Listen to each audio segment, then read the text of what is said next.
Okay, it's the Morning Brew. We're back. Our next guest joins us here at the table, and I'm pretty excited about this production of To Kill a Mockingbird. It's going to be at the Albuquerque Little Theater in conjunction with Mother Road Theater. Mother Road Theater. Let me tell you that this segment is brought to you by our good friends at the Albuquerque Theater Guild. You see the website right there. Live theater in Albuquerque, and that's what the Albuquerque Theater Guild is all about. Go to abqtheater.org to see what's playing this weekend. And live theater is alive and well in Albuquerque. Oh, indeed it is. Incredible. Good morning, Stacy. Good morning. This is Stacy Robbins. She is the director of the new production at ALT of To Kill a Mockingbird. And welcome to the show. Thank you. Thanks for having me. We all know this, the movie, maybe the stage play. It's drama at its best. It is. It's a beautiful story. It's a frustrating story in that it's a real slice of history from the Deep South, of course, in this country, and everything that was happening during that time, racism, a multitude of prejudices, which are really what the story is about. It's not just about racism. It's ageism. It's sexism. There's so many different layers to it and so many different things that were happening. Just narrow and confined thinking of that Right, time. very narrow thinking, and that's And the Atticus best description of it. was the opposite of that. He was such a beacon of hope and grace. And Gregory Peck, how do you find someone to play that role? Yeah, I think Gregory Peck sort of made it a little more iconic because Yes. of the film. And actually, the stage play, at least the version that we're doing, was written after the movie. It was.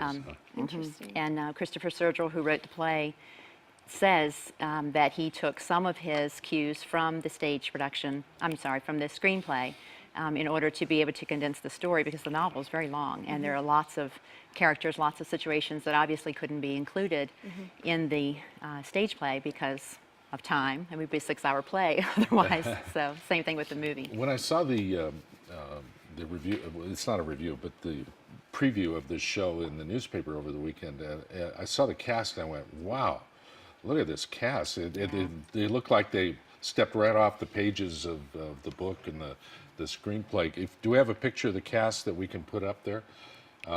Who's your lead actor?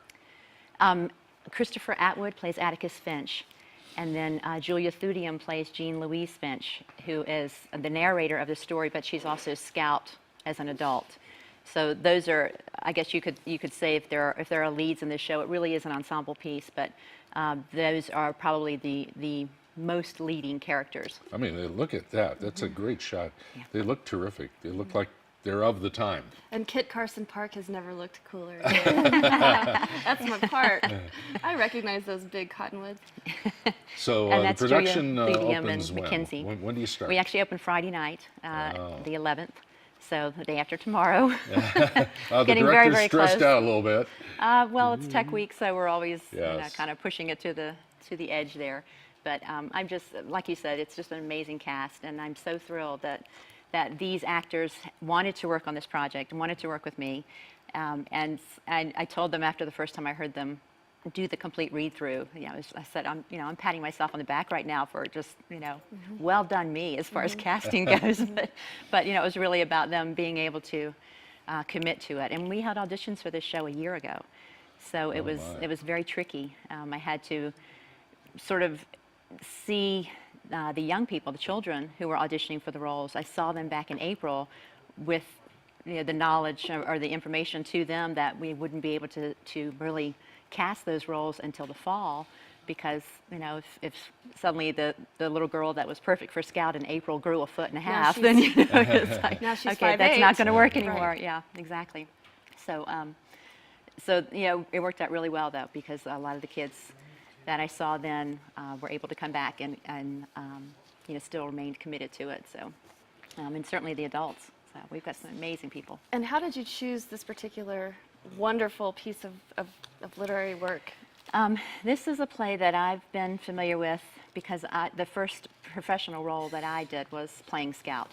And that was in some of the first workshop productions of this particular play, this particular version of the stage play. There have been a number of different versions written, but Christopher Sergel was actually friends with Harper Lee, and she sort of gave him her blessing to be able to write this adaptation. Interesting. So and great writing and great actors. make for a great performance. And Absolutely. you've been at it since you were a little kid. So Scout was your first role? Scout was my first professional role. Yeah. Wonderful. Well, we're looking forward to seeing this. It opens this Friday, runs through the 27th. The Albuquerque Little Theater, in conjunction with Mother Road Theater Company. Stacy Robbins is the director of To Kill a Mockingbird. This brought to you by Albuquerque Theater Guild, abqtheater.org for all the live theater in Albuquerque. We'll be back in a moment. Best of luck to you, Stacy. Thank you.